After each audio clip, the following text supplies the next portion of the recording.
A casa caiu para Nicolas.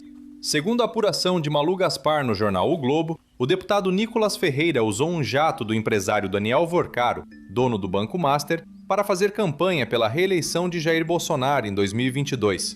O avião teria sido usado em um giro pelo Nordeste no segundo turno, e os registros de voo coincidem com a agenda do parlamentar. Nicolas admite que voou, mas diz que não sabia de quem era a aeronave. A pergunta que fica é: em plena campanha eleitoral, dá para embarcar em um jatinho sem querer saber quem está bancando a viagem? O deputado federal Nicolas Ferreira, do PL de Minas Gerais, usou um jatinho do dono do Banco Master, o Daniel Vorcaro. Isso para fazer campanha pela reeleição do então presidente Jair Bolsonaro em 2022. Essa apuração é da Malu Gaspar, tá lá no blog dela do jornal O Globo, e a gente vai conversar com ela agora. Malu, porque, enfim, os tentáculos de Vorcaro realmente alcançam quase todos os partidos, diferentes, né?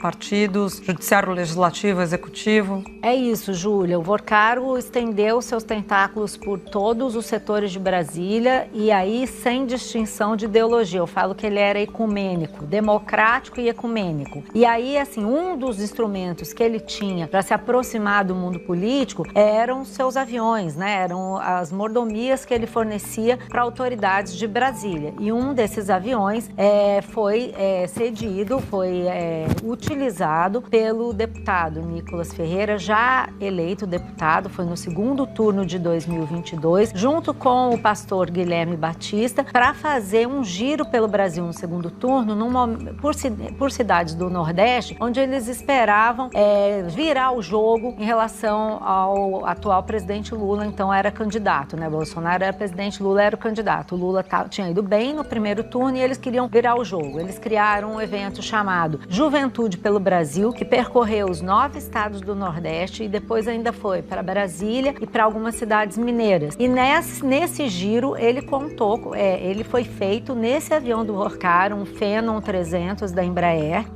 que esteve em todos os lugares onde o Nicolas estava. A gente fez um levantamento a partir dos sinais dos transponder, do transponder do avião. O repórter Johan Heller trabalhou nessa apuração pra gente e conferiu todos os dados de deslocamento, descobriu que onde eles estiveram, nas mesmas datas e nos mesmos locais, estava o avião do Vorcaro. Nós questionamos o Nicolas sobre isso e ele admitiu ter voado no avião, mas disse que em 2022 o Vorcaro não era uma pessoa enrolada com a justiça, não tinha nenhum problema com isso e que não sabia que o avião era do Vorcaro, que ele apenas embarcou num avião fornecido pelo evento, né? Aí você pode questionar, bom, mas você voa num avião por todas essas cidades, não sabe de quem é, nem teve curiosidade para saber de quem é? Acho que essa é uma questão pertinente. Você está fazendo uma campanha eleitoral, você está pedindo votos para um candidato. Tem todo um contexto também. O Vorcaro tem ligações com igrejas evangélicas, mais especificamente com a igreja da Lagoinha, e contribuiu para a campanha do Bolsonaro e também do Tarcísio como pessoa física. Fez doações de 5 milhões e 3 milhões de reais para as campanhas dos dois. Existia uma proximidade do empresário com esses políticos. E aí, ali, ele fez esse gesto, né, vamos dizer. E é isso que a gente está mostrando, como todos os setores políticos tiveram essa aproximação com o Vorcaro a partir desse tipo de facilidade. Parece roteiro de filme, mas não é. Um deputado que vive discursando contra privilégios, contra o sistema, cruzando o Nordeste em jatinho de empresário bilionário durante a campanha presidencial. Sim, estamos falando de Nicolas Ferreira.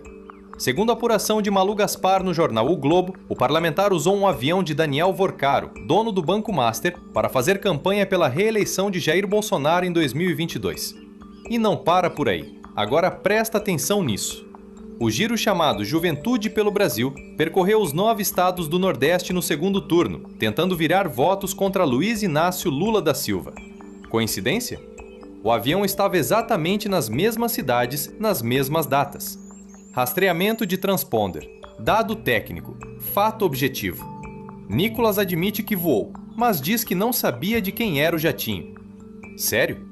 Em plena campanha eleitoral, pedindo voto, viajando de Phenom 300 e não sabe quem está bancando? A pergunta que fica é: isso é ingenuidade ou conveniência? E antes de continuar, já deixa o like, se inscreve no canal e comenta aqui de onde você está assistindo. porque esse tipo de informação precisa circular, precisa furar bolha. Mas essa não é a parte mais chocante. O empresário não só cedeu o avião, ele fez doações milionárias, milhões, para Bolsonaro, para Tarcísio de Freitas. Isso não é coincidência, isso tem nome, isso é projeto de poder. Quando empresários oferecem estrutura de luxo para campanhas, não é caridade, é investimento político, e investimento espera retorno. Enquanto isso, o discurso é de combate à velha política, de moralidade, de ataque às instituições. Só que quando a investigação aponta conexões entre dinheiro, religião, inclusive com vínculos à Igreja da Lagoinha, e campanha eleitoral, a narrativa muda. Vira não sabia, vira não tem problema. Mas democracia não é só cumprir o mínimo da lei. Democracia é garantir igualdade de condições. É impedir que poder econômico compre influência política. A extrema-direita grita contra o sistema, mas opera com os mesmos privilégios, ou até maiores. E quando as instituições investigam, dizem que é perseguição. A casa começa a cair quando os fatos aparecem. E fato é fato. Transparência não é opcional, é obrigação.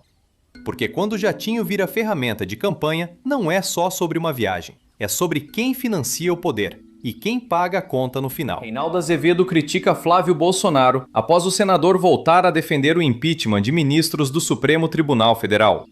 No vídeo, o jornalista Reinaldo Azevedo questiona a coerência do discurso bolsonarista e alerta para os riscos de transformar divergências judiciais em pretexto para pressionar a corte. Estamos diante de um debate institucional legítimo ou de mais um movimento que ameaça a estabilidade democrática do país? O bolsonarismo voltou a defender o impeachment de Alexandre, agora vocês podem dizer, e agora sim, junto com a imprensa, em muitos aspectos, setores dela. Mas essa pauta é de agora? Essa pauta é recente? Não, é que eles agora falam, tá vendo como nós estávamos certos? O Flávio defendeu o impeachment de ministro do STF e disse que é isso que eles querem com as eleições. Todos nós somos favoráveis ao impeachment de qualquer ministro do Supremo que descumpra a lei. E isso só não acontece hoje, porque ainda não temos maioria no Senado Federal. Mas o povo brasileiro vai ter a oportunidade esse ano de escolher candidatos que comprometam com o resgate da nossa democracia. Porque o nosso alvo nunca foi o Supremo. Nós sempre dissemos, o Supremo é fundamental para a democracia. Mas estão destruindo a democracia a pretexto de defendê-la para atingir Bolsonaro.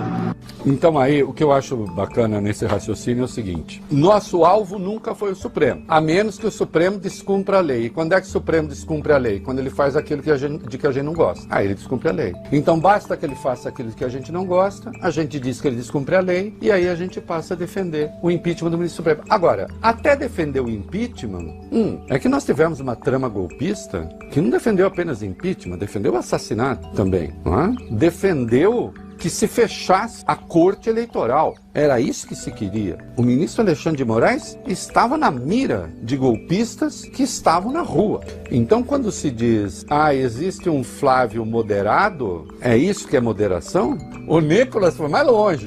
A gente vai ver. Isto aqui é a promessa da instabilidade institucional. É isso que eu acho fabuloso. Então, quando se fala assim, nós queremos tal candidato porque ele vai investir na segurança jurídica. Impeachment de ministro do Supremo é segurança jurídica? Hein? A hora que isso acontecer, vem o quê? Então não importa o que aconteça. Não, claro que importa o que aconteça, mas para ver se há razão para isso. Aqui que o Flávio está dizendo é o seguinte: a gente só quer uma maioria para poder empichar ministro. Qual ministro? De preferência aquele que votou contra papai. Imagina a cena.